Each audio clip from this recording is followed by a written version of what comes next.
Greetings, dear ones. I'm Kryon of Magnetic Service.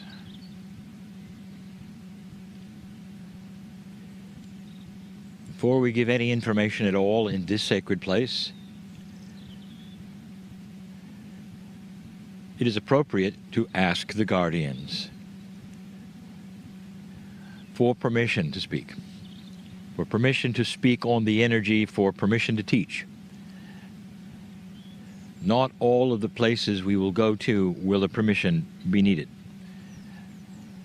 This is a sacred place. It's an old place. You're at the stone circle.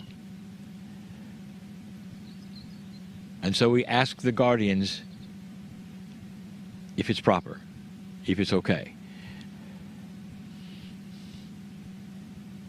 And they answer, and my partner may not like this, but they say it is all right for Kryon to deliver the message, but my partner must complete one circle. He has not yet done it.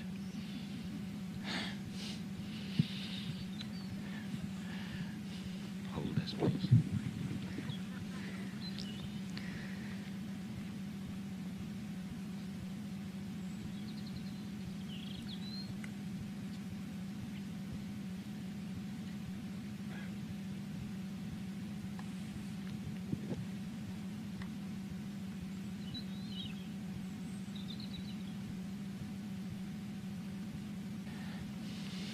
Is it appropriate to continue? And the guardians say yes.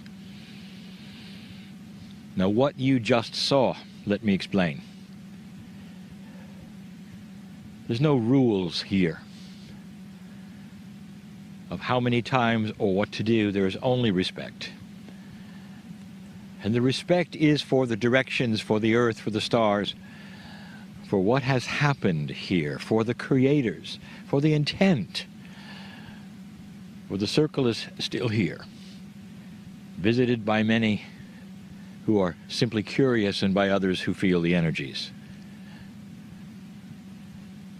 And so the completion of the circle by my partner was something that the guardian said, please, in respect. And so it has been done. The circle has been here a long time. You can say many, many things about it. But we're just going to take a brief moment. And the brief moment is to give you a metaphor. If you look at the circle, the traditions are known. In the middle there is a central stone, known perhaps for its healing qualities. If the human being is ripe for it, is ready for it, this is common. The circle is aligned, as so many are, with the stars, as so many are. Remember, in the days of the constructions of these kinds of things, that's all there was. And the stars really, truly said it all. They moved in a certain way, they spoke in a certain way.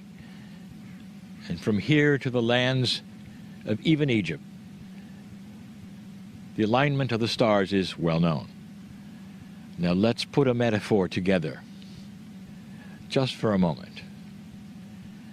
Dear ones, what if the circle represented you? Just for a moment, pretend. Those listening who have not seen the circle, with the stones around and the ones in the middle, it's common. But what if it was you? And I ask this because I'm going to ask you a question about what you would do with something. First of all, are you aligned with the stars? And the answer is yes, totally. The seeds of the Pleiadian are still with you from the seven sisters. Your alignment with the stars, biologically sacred, is known. Are you sacred enough to have guardians around you? And the answer is yes. We have told you about the angelic qualities of the human being, of those who walk with you. Whether you ever talk to them or not, whether you ever say hello or not, you have your own circle as well. In the middle of this circle, there's a central stone, and it's a healing stone. Would there be one in you? Would you call it your heart? Or would you call it your pineal? Would you call it the triad? There would be something in the middle of the circle of you.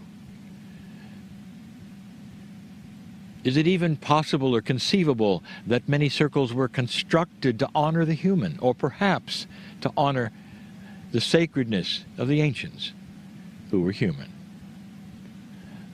Now, if you look at this circle, you will see the stones on the outside.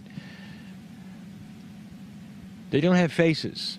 There is no forward or backward. There's no seeming writing. They're just stones. But let us say for a moment in your circle you had the option of carving an inside and an outside of every single stone in the circumference. And here's what I'm going to ask you right now as you build this circle. Would you have the faces of the stones face outward or inward?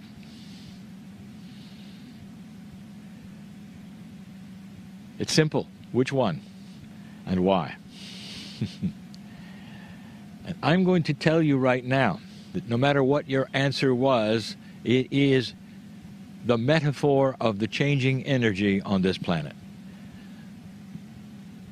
For a number of years ago, if we had asked which direction should they face, you would say outward. That they all should face outward. And that would be for protection. To intercept any energy that was not appropriate, to allow for the clearing, for defense of energy, to keep the circle precious and sacred and untouched. A light rain is beginning to fall as we conclude. Then there are those who would say, no, the faces should be inward in order to honor the center. And there would be those who would say this is not appropriate because an inward-facing circle would mean it was egotistical. You're looking at yourself always. And I will tell you now that the difference between the old and the new energy, dear ones, is this. This is the crux of it all. For the faces always faced outward, and all of the worship was outward, and all of the help was outward. The protection was necessary, and suddenly we're telling you it isn't. That the faces should now face inward because there is no danger. There is no ego when you take a look at the inside of yourself, the divinity of yourself, the healing stone. Imagine all of the faces looking at the heart. All of that, which you would call worship, would be to the middle, where God is, in you, aligned with the stars. Can you be your own circle? And if you would be, do you have the courage to turn the rocks around? Because, dear ones, most human beings have them facing outward.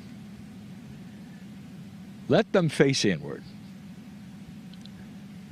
so that you can finally see that which was in is precious and sacred, just like the circle is sacred, and was built by the ancients, you and your past lives on this planet.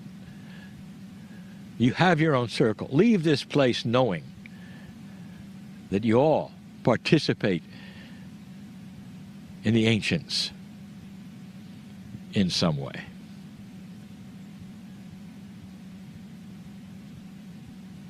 We ask permission of the guardians to close the message. And so it is.